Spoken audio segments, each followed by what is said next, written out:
आज हम बात करेंगे हिंदी साहित्य की। और हिंदी साहित्य में जो काव्य सेक्शन है, जहां से सॉलिड सवाल पूछे जाते हैं, चाहे आप टीजीटी का पेपर दे रहे हो, पीजीटी का पेपर दे रहे हो, या नेट का पेपर दे रहे हो, हर एग्जाम में सूरदास के भ्रमर गीत से सवाल पूछा जाता है। और सूरदास के भ्रमर गीत का संपादन आचार्य रामचंद्र शुक्ल ने किया है। अगर आप बिहार टीजीटी पीजीटी का पेपर देना चाहते हो, झारखंड टीजीटी पीजीटी का पेपर देना चाहते हो, तो बहुत ही महत्वपूर्ण है ये सेक्शन। अगर आप भी जीवन में सफल होना चाहते हो, तो हमारा 5 से 10 फ्री क्लास लेकर देखो।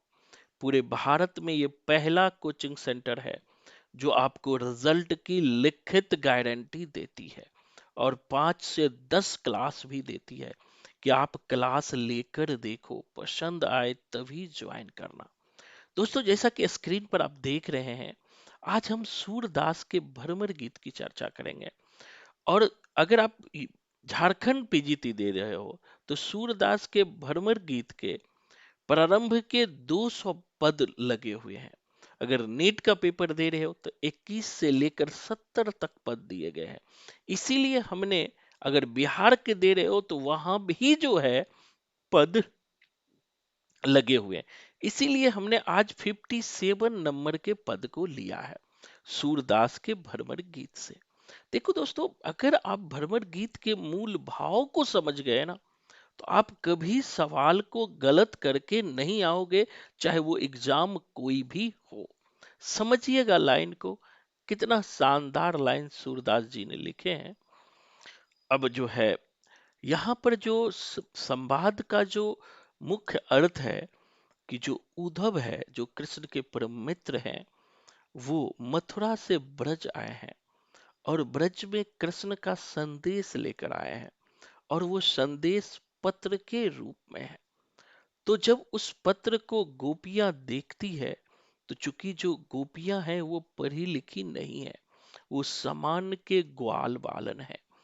तो अब सूरदास जो गोपियों के माध्यम से गोपियां कहती है कि निरखत अंक श्याम सुंदर, के लाइन को समझिएगा।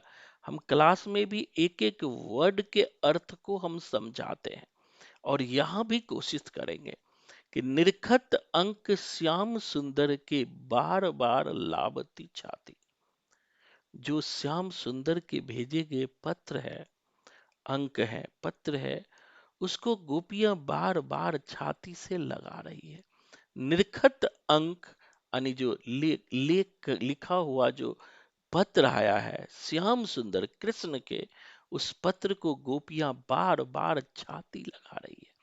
आगे समझिएगा, लोचन जल कागज मसी मिली के गए श्याम के पाती।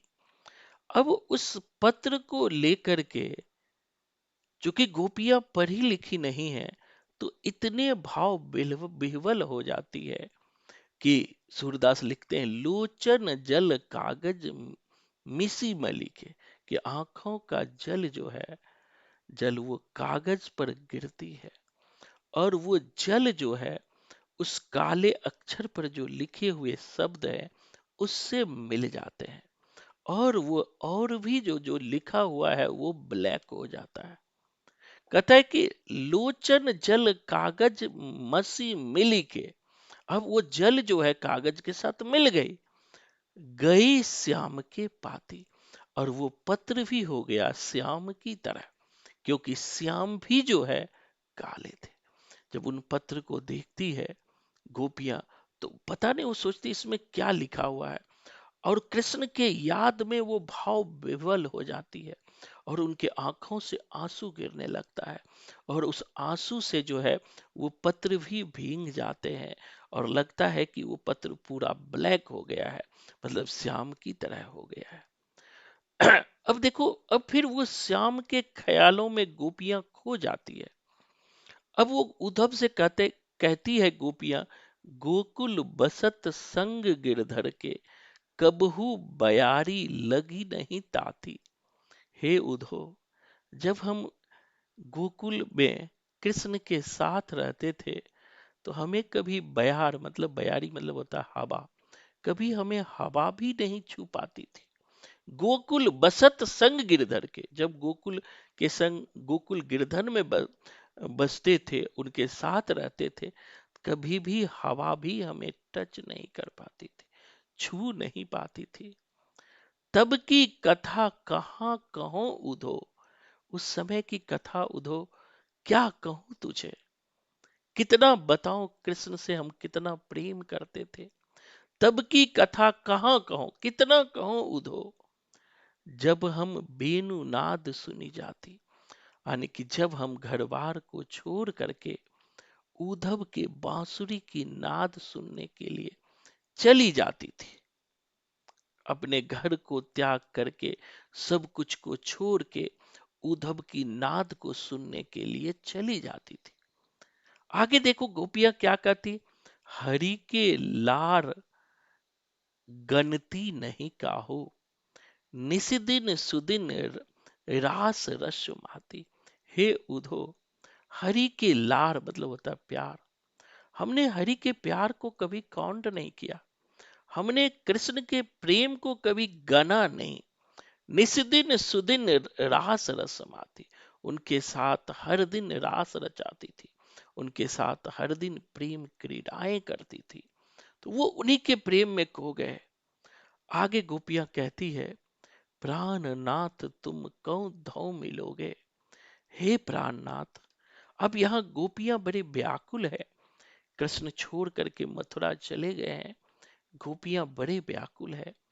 गोपियां कहती है, हे प्राणनाथ तुम कब मुझसे मिलोगे, सूरदास प्रभु बाल संगाती, कि तुम तो मेरे बालक के दोस्त हो, बचपन की सखा हो, हमारे तुम्हारे साथ तो हमें बालपन का प्यार है, तो तुम मुझे छोड़कर क्यों चले गए हो, तुम कब मुझसे मिलोगे, प्राणनाथ तुम कब दो मिलोगे, सूरदास प्रभु बाल संगाती, तुम्हें तुम्हारे प्रेम के विरह में मैं परेशान हो रही हूं, हे बाल सखा मित्र तुम हमसे कब मिलोगे।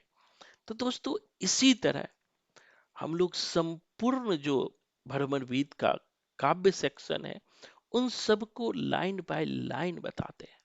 अगर आप भी वास्तव में रिजल्ट लेना चाहते हो लिखित गारंटी के साथ, तो 1 वीक का फ्री क्लास लेकर देखो, आपको 100% फायदा होगा, नहीं तो आप कभी भी क्लास छोड़ सकते हो। धन्यवाद, जय हिंद।